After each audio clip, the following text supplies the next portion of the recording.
Agora, Magá, quando a gente vai falar de feedback, toda vez que eu, num treinamento, pergunto o que é um bom feedback para vocês, qual uma estrutura boa de feedback para vocês, eu recebo sempre a mesma resposta. Sanduíche. Juro. Exatamente. O feedback sanduíche.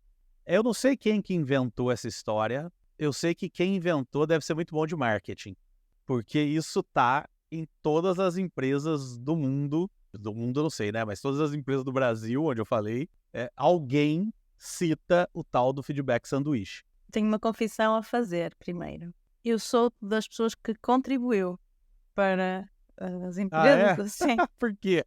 Primeiro Porque você porque falava para todo mundo. no Toastmasters, nós estivemos aqui a falar nos episódios passados, utiliza-se o feedback sanduíche. E lá faz sentido, porque todos os clubes têm que funcionar da mesma maneira. Até a estrutura de uma sessão é exatamente a mesma. Perfeito. Então, para alguém que chega para aprender alguma coisa de comunicação e do nada vai avaliar um discurso, recebe um papel em que pergunta em que é que esta pessoa, o que é que ela deve manter, o que é que ela, ou foi muito boa, o que é que ela poderia melhorar e que desafio é que lhe propunhas para um próximo discurso. Tem sempre essas 3 perguntas, independentemente do tipo do discurso que a pessoa vai fazer. E então, eu achei interessante na altura e quis ir soube mais sobre o feedback sanduíche e ainda digo mais. Eu já tive um e-book sobre o feedback que incluía o feedback sanduíche. Eu Aham. não me Eu não acho, eu não arrependo. vejo problema, Sim, né. eu não me Não vejo arrependo problema. porque eu não... Por exemplo, quem teve formação comigo tinha sempre uma pergunta ou um exercício. Depois de falarmos sobre o feedback sanduíche, eu falava da estrutura e depois falava dos critérios. Ou seja, aí os critérios já eram meus, ou seja, meus. Eu não fui eu que os inventei, mas repescados do que aquilo que eu considerava importante ser incluído no feedback. E depois faziam sempre um exercício em que tinha um texto a explicar uma situação específica e o feedback tinha sido dado do líder ao liderado. E nesse feedback tinha a estrutura do feedback sanduíche, mas não tinha os critérios.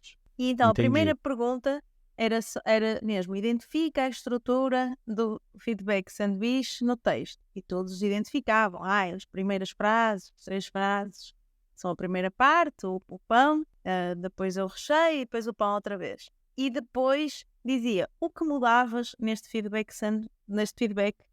que foi dado. E todos tinham, sempre era feito em grupo, todos tinham sempre sugestões de melhoria de como poderia ser melhor o feedback.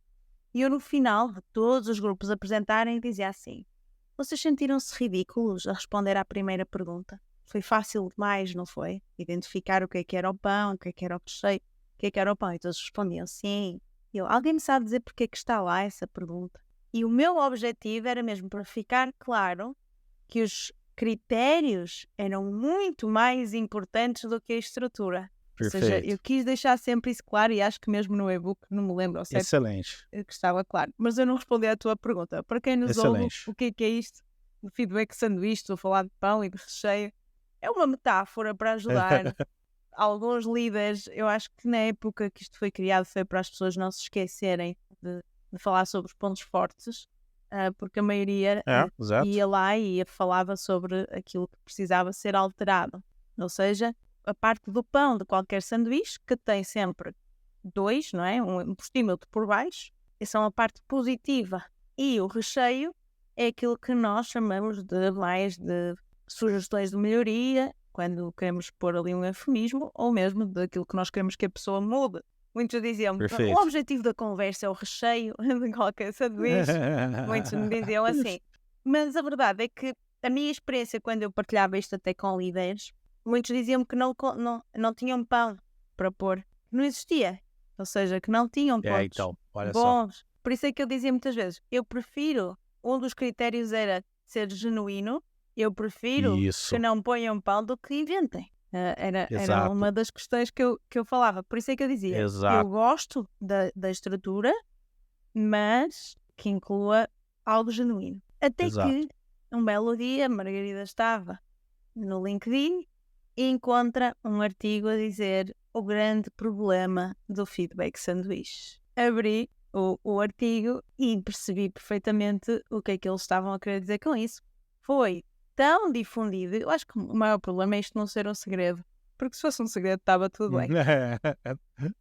Foi Exatamente. tão Só utilizado. quem é líder pode ficar sabendo. Exato, assim, que quem ouve, quem recebe... Aliás, eu nem sei se foi por ser tão difundido. Eu acho que foi mal utilizado. As pessoas atentaram-se Pode tanto ser.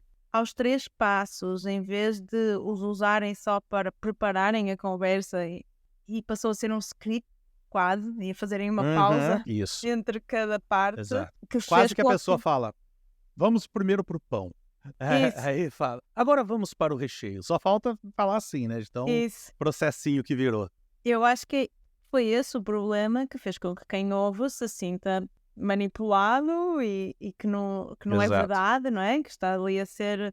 Alguém está a seguir um script em vez de estar a ser genuíno e a falar do que efetivamente Exato. importa quando está a dar feedback. Perfeito. Isso eu percebo isso, mas eu confesso que fui uma das pessoas que contribuiu para a difusão. Mas eu usei bastante também, divulguei bastante também, lá antes de conhecer a metodologia dos pontos fortes. E eu acho assim, o primeiro ponto é, eu não acho que ele é ruim, eu não acho que é um feedback ruim, não.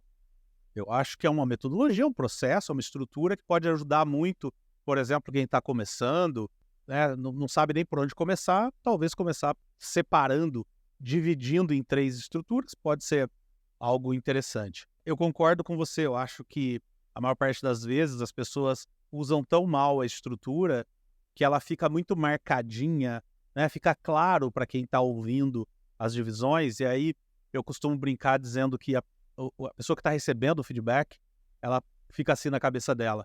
Tá bom, vamos logo para o que você quer falar. Né? Pula logo essa parte, fala logo. Né? E eu acho que isso também tem um fator, não tem uma relação direta com isso, mas vai impactar aqui, que é o fato de que líderes elogiam pouco. Né? Então, a gente, de modo geral, elogia pouco, né? E líderes por consequência. Então, por exemplo, tem uma coisa que eu costumo dizer que, às vezes eu até faço, tá? Que é assim, a Margarida chega para mim e fala, Rodrigo, nossa, queria te dizer uma coisa, ó, cara, eu te acho um podcaster super legal, acho que você fala super bem, acho que você se expressa bem, e fica quieta, na minha cabeça já tá assim, mas, porque a gente espera que vai vir um negativo agora. E de repente, não, ela ia falar só o positivo. Mas a gente elogia tão pouco que quando a gente elogia, a gente meio que tá preparando a pessoa para ouvir algo negativo.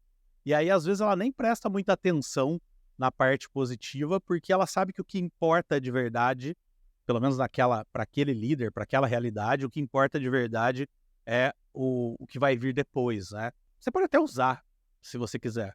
Mas o importante é, como disse a Magá, tem que ser genuíno e não ficar muito marcadinho, muita divisão, assim. Talvez, quando você estava dizendo, Magá, que use apenas para se preparar, eu acho que tem a ver com o fato de que o feedback tem que parecer e até porque tem que parecer uma conversa, né? E não uma ligação de telemarketing, aproveitando que eu falei agora há pouco de telemarketing, né?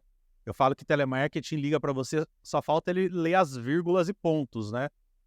Olá, vírgula, aqui é o Rodrigo, ponto. Né? Porque lê o script de cabo a rabo. Então, esse que é um dos grandes problemas aí, né? Sabes que ao ouvir-te falar, lembrei-me que houve um shift em mim enquanto até Toastmaster. Depois de eu ter feito a formação, o treinamento do GGSC, de ter-me tornado uma coach de pontos fortes. Porque eu fazia exatamente isso, ou seja, durante uma sessão eu podia fazer um discurso e enquanto ouvia alguém a avaliar-me, nós chamamos até um discurso de avaliação, eu já sabia que supostamente ia ter essas 3 partes. Normalmente tem. E então eu lembro-me que eu nem pegava na caneta durante a parte dos elogios. Eu sorria, olhava para a pessoa, é sempre bom receber elogios.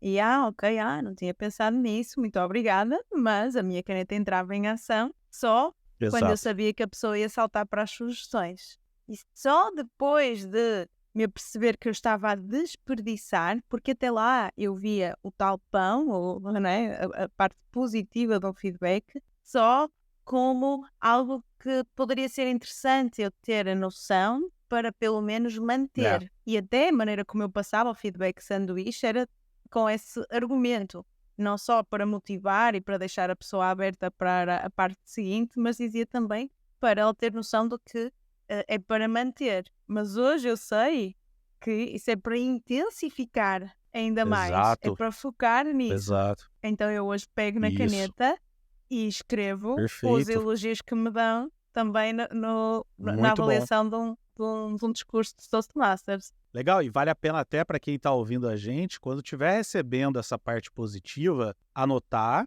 e depois tentar relacionar cada um dos elogios aos seus talentos. Né? Uhum. Que talentos me geraram isso aqui, isso aqui, isso aqui, para você até pensar depois em como potencializar isso usando os mesmos talentos. Né? Então, talvez então uma dica para os líderes que querem continuar usando a estrutura sanduíche é, quando for falar a parte positiva, tratar aquilo com a mesma importância que trata a parte negativa. Né? Então, ó, primeiro eu quero falar do que você fez bem, Magá. Vamos lá. Mas eu queria que você anotasse, porque eu quero que você identifique seus talentos para a gente pensar em planos de ação para melhorar isso. Eu notei de positivo isso. Ó, legal. Agora, vamos ver o que você pode... seus gaps, eu odeio essa palavra, então eu vou usar aqui. Vamos ver seus gaps, seus pontos de melhoria. Ninguém fala defeito, né? Então, ponto de melhoria. E aí dá a mesma importância, talvez até menos importância, né? Mas, ó, isso aqui não foi muito legal. Como é que você vê dos seus talentos formas de melhorar isso? Formas de impedir, pelo menos, que te atrapalhe. Ó, mas eu queria lembrar que tal coisa você foi muito bem e que esse plano que você desenhou ali atrás, tenho certeza que vai te potencializar ainda mais. Quer dizer, você pode usar a mesma estrutura, mas é importante dar a mesma, no mínimo, a mesma importância para o bom e para o ruim. No ideal, mais importância até para o bom do que para os pontos de melhoria, né? Você acabou de ver um corte do podcast Talentos para o Sucesso. Entra lá no nosso canal no YouTube ou no Spotify, é só você procurar por Talentos para o Sucesso para assistir o episódio completo desse corte que você gostou tanto de ver agora.